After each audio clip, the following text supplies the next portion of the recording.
Hey guys, so a lot of people have been asking me why I've chosen the Night Fae Covenant as Resto Shaman for Sanctum of Domination, and the short answer is because I think it's the best covenant. After performing very well with this build on Mythic Soul Render, I've decided to make a video going over why I think Night Fae is so strong for Resto Shaman, and explaining how to make the most use out of this build in progression rating.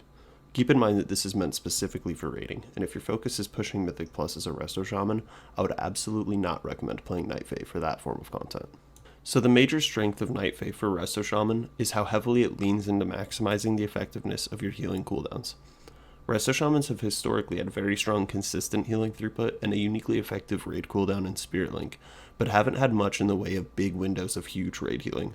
Healing Tide Totem has been a useful tool for topping off a raid quickly after a large damage event, but doesn't bring a massive amount of throughput in the way that a Disc Priest can with an Evangelism ramp or a Paladin can with Wings and Ashen Hollow.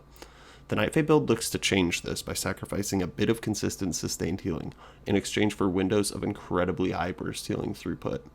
Some other reasons for playing Night Fae as a Resto Shaman are the added mobility from Soul Shape and the extra damage from Fae Transfusion, but I'm going to mostly focus on the massive healing windows as that's the main reason for playing Night Fae as a Resto Shaman. Okay, so how does the Night Fae Covenant give Resto Shaman such big cooldowns? The most important part is the Seeds of Rampant Growth legendary.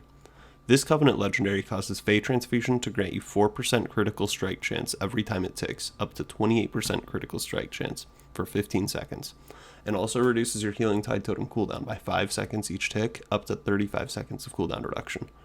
The other important part is the Naya Soulbind trait Grove Invigoration, which causes your Fae Transfusion to grant you 400 Mastery for 30 seconds.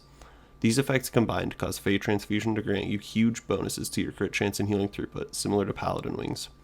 By adding in the Essential Extraction Potency Conduit, this massive healing amp is reduced to a 90-second cooldown. The major healing that you're trying to amplify with the crit and mastery buffs from Fae Transfusion are your Healing Tide Totem windows.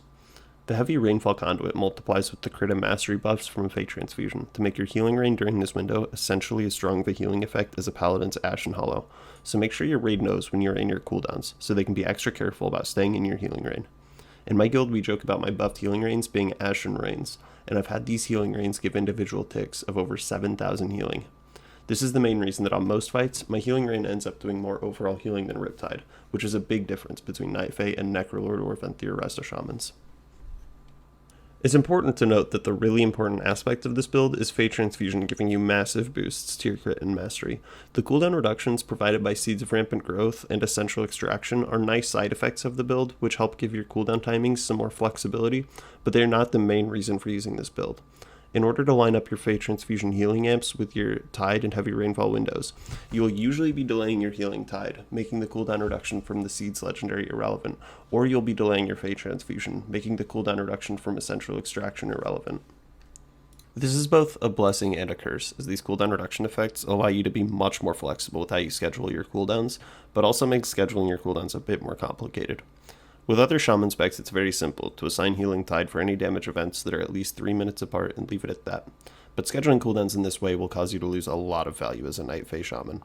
I believe the best way to approach this problem is to look at the damage pattern of a fight, figure out how you can use your cooldowns to get as much coverage of the dangerous parts of the fight as possible, and ask whoever is scheduling healing cooldowns in your raid to take that into account when scheduling raid and healer cooldowns. Sometimes your Healing Tide needs 2.5 minutes between each cast, sometimes it only needs 2 minutes, sometimes it's best to press everything on cooldown and have your most potent cooldowns occur 4.5 minutes apart, etc., etc. The point being, it can be complicated. As far as talents and gearing are concerned, the Night Fae build is, for the most part, similar to the other Shaman Covenants. One thing to note is that as the purpose of the build is to amplify your Tide and Heavy Rainfall windows as much as possible, a powerful stat-based on-use trinket is very valuable. The primary options are the Soul-Letting Ruby and the Shadowy Orb of Torment. IQD was a popular option for Shamans last tier, but being a 3-minute cooldown, it's not great for Night Fae, as the Seeds legendary will make our Healing Tide cooldown shorter than 3 minutes, so it usually won't line up with IQD. The talents are also basically the same as they would be for other covenants. However, one notable difference is that Unleash Life has no interaction with our covenant, which makes me expect that Torrent is a better talent choice in essentially all scenarios. The stats you should aim for with this build are still crit and verse, just like with the Necrolord and Venthyr Shaman builds. But also like those builds, intellect is still your best stat, and item level almost always means a piece is better. That pretty much sums up what you need to know to start playing Night Fae Resto Shaman. What do you think? Let me know in the comments if this build intrigues you and you think it kinda owns, but also let me know in the comments if you think I'm dumb and it's bad, so I can argue with you in YouTube comments, because who doesn't love arguing in YouTube comments? If you have more questions or just want to talk about the spec, feel free to ask in the comments, or stop by my stream at twitch.tv/RudyLive, where you can find me doing all sorts of cool WoW stuff like raiding, Korthia dailies, or depleting keys. Thanks for stopping by, friends, and I'll see you in my next video. Oh, by the way, I forgot to mention, if you're Night Fae, you don't need Goblin Jump since you have Soul Shape, so don't play Goblin, play Tauren. Okay, that's all I've got for this video, but the boss is almost dead, so I'm just gonna let the rest of this fight play out, and I'll see you guys next time.